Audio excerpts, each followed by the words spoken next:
میرا گمان ہے واللہ عالم، میں نے کہا تھا ان باتوں میں اختلاف کی گنجائش ہے، یہ کوئی میں قرآن و حدیث کی روح سے نہیں کہہ رہا ہوں، لیکن جو میرا مشاہدہ ہے افغانستان کی تقسیم ہو جائے گی، پختون حصہ جو ہے پاکستان کے ساتھ ملے گا، اور یہ یہاں پر وادی سندھ جس کو اقبال نے کہا ہے کارواں زیں وادی دور و دراز آیت بروں، اس یہاں پر خلافت علی منہاج النبوہ کا نظام قائم ہوگا اور یہاں سے فوجیں چلیں گی، نمبر ایک۔ نمبر دو، عرب کے ریگزار میں 15ویں صدی کے مجدد کا ظہور ہو جائے گا۔ مہدی کو ہم مانتے ہیں مجدد، شیعہ مانتے ہیں 12ویں امام جو چھپے ہوئے، ان کے امام معصوم جو ہے 12، ان میں سے آخری جو ہیں وہ چھپے ہوئے ہیں غار میں 1200 برس سے، اور وہ ظاہر ہوں گے، یہ ان کا عقیدہ ہے، ہمارا نہیں ہے۔ ہم سمجھتے ہیں جیسے ہر صدی میں اللہ مجدد بھیجتا رہا، اسی طریقے سے میرے گمان میں 15ویں صدی کے مجدد جو ہے وہ حضرت مہدی ہوں گے، ان کی حکومت جا کر یہ فوج قائم کرے گی، اربوں میں دم نہیں ہوگا، وہ اپنی عیاشیوں کی وجہ سے بالکل کھوکھلے ہو چکے، دولت کی فراوانی اور عیاشیاں۔ یہ بھی سننے میں آتا ہے دروغ برگردن راوی کہ اگر کوئی فوجی قافلہ ان کا چل رہا ہوتا ہے تو وہ بجائے ٹرکوں میں بیٹھنے کے وہ اپنی کاروں میں بیٹھ کے ساتھ ساتھ چلتے ہیں، وہ ٹرک خالی چل رہے ہوتے ہیں، ٹرک کی سختی جو ہے، سخت سیٹ جو ہے برداشت کرنا ان کے بس کا روگ نہیں ہے۔ یطیعون للمہدی یعنی سلطان ہو، اس کی حکومت کو مستحکم کریں گے۔ پھر حضرت مہدی کی طرف سے شروع ہوگا معاملہ جہاد، اور یہ سارا جو ملک چھوٹ ہم مسلمانوں کے ہاتھ سے نکل گئے تھے یہ واپس لے گیا۔ اس میں ایک کوشچن ہے جو میرے ذہن میں بہت عرصے سے تھا، جس کا کہ جواب اب مجھے سوچا ہے، واللہ عالم، یہ ساری باتیں میں کہہ رہا ہوں میرے گمان ہے، کیسے ہوگا کہ اتنی بڑی طاقت ایٹمک پاورز کے مقابلے میں مسلمان دوبارہ میدان میں آ کر اور جیتتے چلے جائیں؟ میرا گمان یہ ہے واللہ عالم، اس پورے معاملے کا سارا جو ہے ارینا جو ہے وہ ہے مڈل ایسٹ، یورپ، جس میں حدیث میں آیا ہے کہ رومی عیسائی 80 جھنڈوں تلے تم پر حملہ کریں گے اور ہر جھنڈے کے نیچے 12,000 فوج ہوگی، 10 لاکھ۔ اور مجھے حال ہی میں معلوم ہوا ہے کہ آج کل جو ایک ڈویژن ہوتا ہے وہ 12,000 کا ہوتا ہے، تو 80 ڈویژنز آرمی آئے گی۔ لیکن معلوم ایسا ہوتا ہے کہ روس، چائنا، جاپان اور میرے خیال میں انڈیا بھی، یہ نیوٹرل رہیں گے، نمٹ لو آپس میں۔ تو ابراہیمی قوموں کا جھگڑا ہے نا کہ فلسطین کس کا ہے، مسلمان کہتے ہیں ہمارا ہے، یہودی کہتے ہیں ہمارا، عیسائی کہتے ہیں ہمارا ہے، تو نمٹ لو، سیٹل یور سکورز، لیکن کوئی ویپنز آف ماس ڈسٹرکشن استعمال نہ ہو، اگر وہ ہوئے تو پھر ہم میدان میں آ جائیں گے۔ میرا گمان یہ ہے کہ ویپنز آف ماس ڈسٹرکشن استعمال نہیں کر سکیں گی مغربی طاقتیں، اور پھر جنگ کے اندر مسلمانوں کے ساتھ جیتنا ان کے لیے ممکن نہیں ہے۔ جن کو موت عزیز ہے، منحصر مرنے پہ ہو جس کی امید نا امیدی اس کی دیکھا چاہیے، اور وہ مرنے کو تیار نہیں ہے۔ وہ تو 40,000 فٹ کی بلندی سے ڈیزی کٹر پھینک سکتے ہیں، نیچے نہیں آئیں گے۔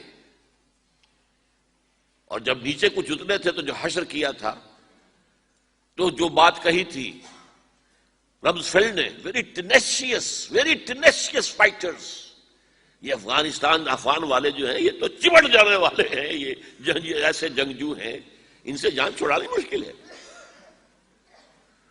جن کے لیے موت سب سے بڑی کامیابی ہے۔ شہادت مطلوب و مقصود مومن نہ مال غنیمت نہ کشور کشائی، مسلمانوں کا مقابلہ کر سکیں گے؟ یہ ہے میرا گمان، واللہ اعلم۔ بہرحال پہلا مرحلہ کسی اجمی ملک میں جو میرے نزدیک پاکستان اور افغانستان پہ مشتمل ہوگا، خلافت کا نظام پہلے آئے گا، پھر یہاں سے فوجیں چلیں گی، حضرت مہدی کی حکومت قائم ہوگی، پھر وہ حضرت مہدی جو ہے وہ جہاد کریں گے، قتال کریں گے، اور اس قتال کے آخری مرحلے پر حضرت عیسیٰ علیہ السلام بھی نازل ہو جائیں گے، اور غالباً ان کے ذریعے سے پھر جتنا الیکٹرانک ان کا حساب کتاب ہے وہ ختم ہو جائے گا۔ حضور نے فرمایا ان کی آنکھوں میں ایسی تاثیر ہوگی، جہاں تک نگاہ جائے گی یہودی پگھل جائیں گے،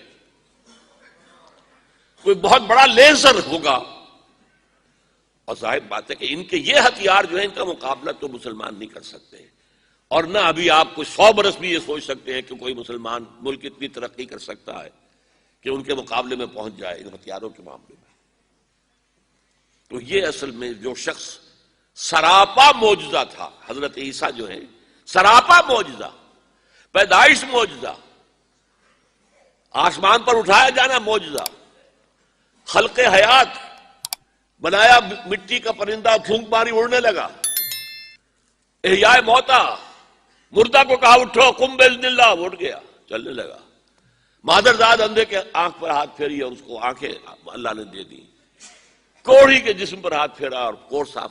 اس سے بڑے معجزے تو کسی کو دیے ہی نہیں گئے، سراپا معجزہ۔ وہی آ کر آخری جو بھی ہوگا معاملہ، اس کے اندر حضرت عیسیٰ کی معجزاتی شخصیت جو ہے در حقیقت وہ فیصلہ کن ہوگی۔ میرے نزدیک یہ ہیں وہ چیزیں جس کی بنا پر میں سمجھتا ہوں کہ حالات جو ہیں جدھر جا رہے ہیں، حضرت عیسیٰ کے آنے کے بعد 2 نتیجے نکلیں گے۔ عیسائیوں کا مذہب ختم ہو جائے گا۔ حدیث میں آیا ہے کہ عیسیٰ آئیں گے، یکسر الصلیب و یقتل الخنزیر، صلیب کو توڑ دیں گے۔ کیا مطلب؟ کہاں تم صلیب اٹھائے پھر رہے، میں صلیب دیا ہی نہیں گیا، یہ سب تمہارا ایک من گھڑت قصہ ہے، مجھے تو اللہ نے پہلے اٹھا لیا تھا، وما قتلوہ وما صلبوہ۔ صلیب ہی پر کھڑی ہوئی ہے عیسائیت ساری کی ساری، اور خنزیر کو قتل کر دی۔ خنزیر تم نے کیسے حلال کر لیا اپنے لیے؟ کبھی اسلامی شریعت کے اندر موسیٰ کی شریعت میں حرام تھا، وہی موسیٰ کی شریعت میں تمہیں دے کر گیا تھا۔ Don't think I have come to destroy law, یہ لا تم پر نافذ رہے گا۔ گویا کہ عیسائی مذہب ختم ہو کر اسلام میں منتخب ہو جائے گا، یہودی ایک ایک ختم کر دیا جائے گا۔ یہودی کیوں اس انجام کے مستحق ہیں؟ اللہ کا پرانا قاعدہ چلا آ رہا ہے، جس قوم کی طرف کسی رسول کو بھیجا، اگر قوم نے بحیثیت مجموعی رسول کا انکار کیا، وہ ہلاک کر دی گئی۔ قوم نوح ہلاک ہوئی یا نہیں؟ قوم ہود، عاد ہلاک ہوئی یا نہیں؟ قوم سمود جن کی طرف حضرت صالح بھیجے گئے، قوم شعیب، عمورہ اور صدوم کی بستیاں، آل فرعون، یہودیوں کی طرف حضرت عیسیٰ کو رسول بنا کر بھیجا گیا تھا، انہوں نے رد کر دیا، محمد رسول اللہ کو رد کر دیا صلی اللہ علیہ وسلم۔ یہ اس سزا کے مستحق ہو چکے ہیں، لیکن وہ سزا ان کا رسول ہی ان کو آ کر دے گا، اسی لیے انہیں اٹھا لیا گیا، ایک پوز آ گیا ہے۔ مستحق تو ہو گئے تھے اسی وقت حضرت عیسیٰ کے زمانے میں کہ ہلاک کر دیے جائیں، لیکن حضرت عیسیٰ کے زمانے میں حضرت عیسیٰ کو اٹھا لیا اور ان کا معاملہ جو ہے وہ ملتوی کر دیا۔ جیسے کسی کو پھانسی کی سزا تو ہو جائے لیکن ابھی ایگزیکیوشن نہیں ہوئی ہے، ایگزیکیوشن جو ہے وہ ڈیفر ہو گئی۔ یہودی ختم، عیسائیت ختم، اور عیسائی سب مسلمانوں کے ساتھ شامل ہو کر ایک ملت واحدہ بن جائیں گے۔